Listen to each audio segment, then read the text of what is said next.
আমার আম্মাও বলল, আনাস মক্কা থেকে বিশ্বনবী এসেছে, চলো তোমারে নিয়ে দেখা করতে যাই। আনাসের মা আনাস রাদিয়াল্লাহু তাআলা আনহু তখন খুব ছোট্ট। তিনি যে দেখে মানুষের ভিড়ে আনাসকে নিয়ে সামনে যাওয়া যায় না, আর তিনি দেখলেন মদিনার অলিতে গলিতে মানুষের ভিড়, আনসারী আবাল বৃদ্ধ বনিতা নারী পুরুষ সবাই বিশ্বনবীর সাথে দেখা করছে, আর যারাই দেখা করছে হাতে কোনো না কোনো হাদিয়া নিয়ে বিশ্বনবীর সাথে দেখা করতেছে। সুবহানাল্লাহ কবেন না? আনসারী যত সাহাবারা বিশ্বনবীর সাথে দেখা করতে এসেছে কি নিয়ে আসছে? কথা কয় না? তাহাদাও তাহাব্বু, হাদিয়া দাও, একে অপরকে হাদিয়া দাও, তোমাদের মধ্যে ভালোবাসার বন্ধনকে বাড়িয়ে দিবে কে?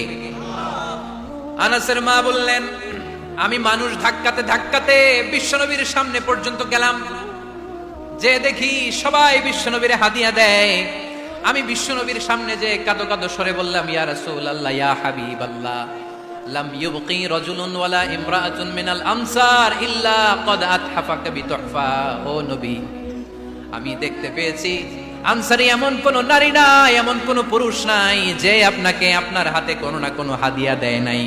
ওয়া ইন্নী লা আকদিরু আলা যালিকা মা উতহিফুকা বি। কিন্তু ইয়া রাসূলুল্লাহ ইয়া হাবিবাল্লাহ, আমার কাছে তো কোনো টাকা নাই, আমার কাছে কোনো পয়সা নাই, আমার ঘরে এমন কোন জিনিস নাই যেই জিনিসটা আমি আপনারে হাদিয়া দেব ইল্লা ইবনি হাদা, আমার এই নাড়ছেড়া ধন কলিজার টুকরা সন্তান আনাস ছাড়া। ও আখিরি জামানার পয়গম্বর, আমি আমার কলিজার টুকরা আনাসকে আপনারে হাদিয়া দিয়ে দিলাম।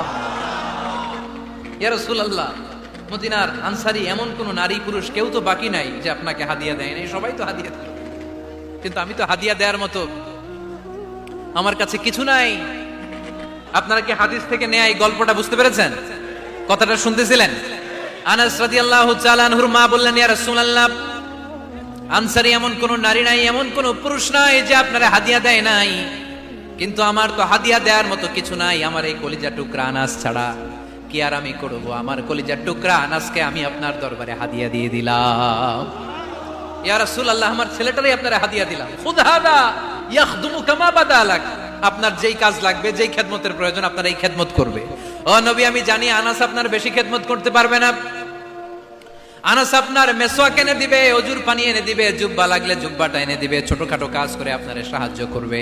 আমার কলিজার টুকরা সন্তানকে চিরকালের জন্য আমি আপনারে হাদিয়া দিয়ে দিলাম। আনাস রাদিয়াল্লাহু তাআলা আনহু বর্ণনা করছেন, আমি দাঁড়িয়ে দাঁড়িয়ে শুনছি আমার আম্মা বলছে আমি নাকি বিশ্বনবীর জন্য হাদিয়া। সুবহানাল্লাহ পড়েন। এবার খেদমত শুরু করলো সাইয়েদনা আনাস। ছোট্ট মানুষ কি আর করবে, কতটুকু খেদমত আর করতে পারবে? বিশ্বনবীর মেসওয়াকটা এনে দেয়। সুবহানাল্লাহ পড়েন। বিশ্বনবীর আতরের শিশিটা এনে দেয়, বিশ্বনবীর জাইতুনের তেলের বোতলটা আগিয়ে দেয়, বিশ্বনবীর জামাটা প্রয়োজনে বিশ্বনবীর হাতে এনে দেয়। সাইয়েদনা আনাস বলেন, আমি 1 বছর নয়, 2 বছর নয়, 5 বছর নয়, 7 বছর নয়, 10 বছর বিশ্বনবীর খেদমত করেছি। ফামা দরাবানি, 10 বছরে একদিনও তিনি আমারে মারে নাই। সুবহানাল্লাহ। একদিন আমার গায়ে হাত তোলে নাই, হাত তোলা তো দূরের কথা, ওয়ালা সাব্বানি, কোনোদিন গালি দেয় নাই, ওয়ালা আবাসা আলা ওয়াজহি, কখনো বিরক্তির স্বরে ভ্রু কুঁচকে আমার দিকে বিশ্বনবী কোনোদিন তাকায় নাই। সুবহানাল্লাহ পড়েন। কোনোদিন আমার গায়ে হাত তোলে নাই। আরে হাত তোলা তো দূরের কথা, আমাকে ধমকি পর্যন্ত দেয় নাই। ধমকি দেয়া তো দূরের কথা, আমরা অনেক সময় বিরক্ত হয়ে ভ্রু কুচকাই না, এরকম বিরক্তি হলে আমরা কারোর প্রতি বিরক্ত হলে কি হয়? কপাল ভ্রু কুচকে ওঠে, ঠিক কিনা? সাইয়েদনা আনাস বললেন, কোনোদিন মারে নাই। খাদেম বলতেছে, খাদেম, বড় সাহেবের রিপোর্ট কার থেকে নিতে হয়? হয় খাদেম, নয় দারোয়ান, নয় ঘরের কাজের মেয়ে, তা না হলে ড্রাইভার। বিশ্বনবীর খাদেম বিশ্বনবীর ব্যাপারে কি কমেন্ট করছে? মা সাব্বানি ওয়ালা জারাবানি ওয়ালা আবাসা ফি ওয়াজহি। এই 10 বছরের খেদমতের জিন্দেগিতে কোনোদিন বিশ্বনবী আমারে মারে নাই, গায়ে হাত তুলে নাই। আরে হাত তোলা তো দূরের কথা, একটা ধমকও দেয় নাই। আরে ধমক দেয়া তো দূরের কথা, বিরক্তির সুরে ভ্রু কুচকে আমার দিকে কখনো তিনি তাকায় নাই। চিল্লায় বলো সুবহানাল্লাহ। আর আজকে মাইক পেলে মানবতা, মানবাধিকারের কর্মী কি সুন্দর কথা বলে, উইমেন রাইটস এর কথা বলে, শিশু শ্রম নিয়ে কথা বলে, আর বাড়িতে কাজের মেয়ের গায়ের মধ্যে খুন্তি, গরম খুন্তি পিঠের মধ্যে লাগিয়ে পিঠ ঝলসিয়ে দেয়, এরকম আছে না নাই? পত্রপত্রিকায় প্রায় দেখা যায় যে কাজের মেয়েদেরকে কি অত্যাচার করে। খুন্তি গরম করে করে চামড়ার মধ্যে লাগিয়ে স্কিন ঝলসে ফেলেছে, গ্রিলের মধ্যে বেঁধে রেখেছে, সময় মতো খাবার দেয় নাই, পিটিয়ে মাথার চুল কামিয়ে মাথা নেড়া করে দিয়েছে, এরকম আছে না নাই? এরা মানবাধিকারের ঠিকাদার, এরা মানবাধিকারের কথা বলে।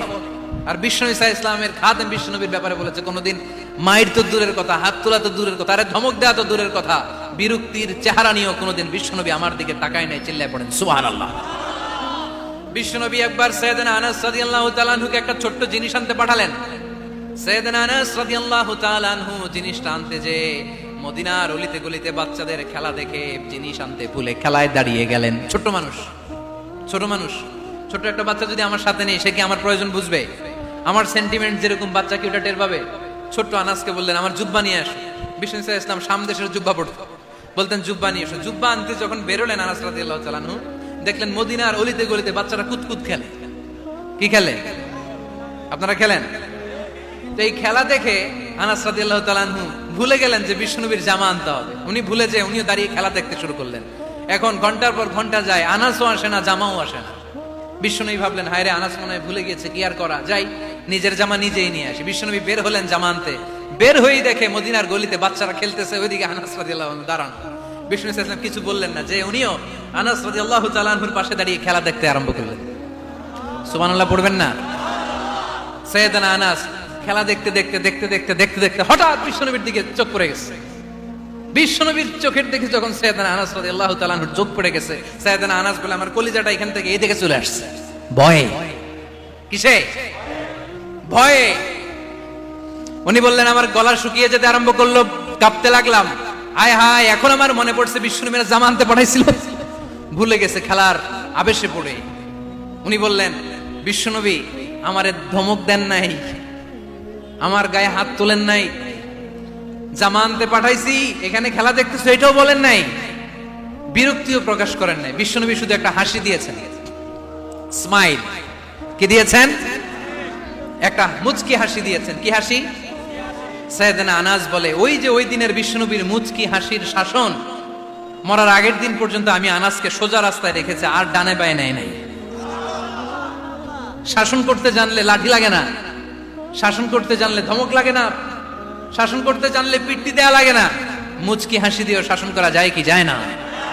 সাইয়েদনা আনাস বললেন, কোনোদিন মারে নাই, কোনোদিন ধমক দেয় নাই, সব সময় আমাকে আদর করেছে। চিল্লায় পড়েন সুবহানাল্লাহ। এজন্য সব সময় বিষ্ণু সাল্লাল্লাহু আলাইহি ওয়াসাল্লাম শ্রমিকদেরকে ভালোবাসতেন। শ্রমে কোনো লজ্জা নাই, লজ্জা হচ্ছে অলসতায়। আজ থেকে এই মাহফিল, এই এত বড় আয়োজন, এত বড় গ্যাদারিং তখনই সার্থক হবে যখন আমরা এই সিদ্ধান্তে আসতে পারবো যে আমরা অলস সময় কাটাবো না, আমরা আমাদের এই সময়গুলোকে প্রোডাক্টিভ ওয়েতে কাজে লাগাবো, কোনো না কোনো কাজের সাথে জড়িত হব। Never under estimate any job, whether it's big or small, বড় হোক বা ছোট হোক, কোনো কাজকে আমরা ছোট করে দেখবো না। যে কোনো কাজ করো না ভাই, যে কোনো কাজ করো, তা যেন হয় সবার চেয়ে সবচেয়ে সুন্দর।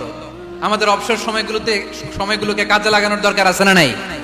আমরা নিজেদেরকে কর্মঠ করে, কর্মজীবী হিসেবে, শ্রমজীবী হিসেবে নিজেদেরকে প্রতিষ্ঠিত করতে চাই। রাজি আছে মুসলমান?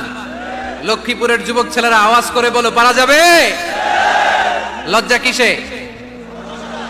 লজ্জা কিসে? অনেকে টাঙ্কি মারে, এদিক সেদিক ঘুরে, আর বলে আমার আব্বা চেয়ারম্যান। আরে তোর আব্বা চেয়ারম্যান, তুই কি? আমার আব্বা MP, member of the parliament. আরে তোর বাবা এমপি, এটা তো তার গৌরব, তোর কি আছে সেটা বল। এজন্য নিজের পায়ে দাঁড়াবো। অলসতার সাথে আমাদের কোনো সম্পর্ক। আজকের এই মাহফিল থেকে আমরা অলসতা, অকর্মণ্যতাকে নো বলে দিলাম। অলসতাকে আমরা কি বললাম? আরো জোরে বলতে হবে, অলসতাকে কি বলবো? আর সব সময় কর্মঠ থাকবো, এনার্জেটিক থাকবো, নিজের পায়ে দাঁড়াবো, আইডিয়া জেনারেট করব, এন্টারপ্রেনার হওয়ার চেষ্টা করব, নতুন নতুন উদ্যোক্তা হওয়ার মাধ্যমে আমরা আমাদের নিজেদের ভাগ্য পরিবর্তনের চেষ্টা করব। কারণ আল্লাহ বলেছেন, ইন্নাল্লাহা লা ইউগাইয়িরু মা বিকাউমিন হাত্তা ইউগাইয়িরু মা বিআনফুসিহিম। আল্লাহ তাআলা ততক্ষণ পর্যন্ত কোন জাতির ভাগ্যের চাকার পরিবর্তন করে না যতক্ষণ পর্যন্ত ওই জাতি নিজে নিজের ভাগ্যের চাকার পরিবর্তন করতে না চায়। চিল্লায় এখন ঠিক কিনা?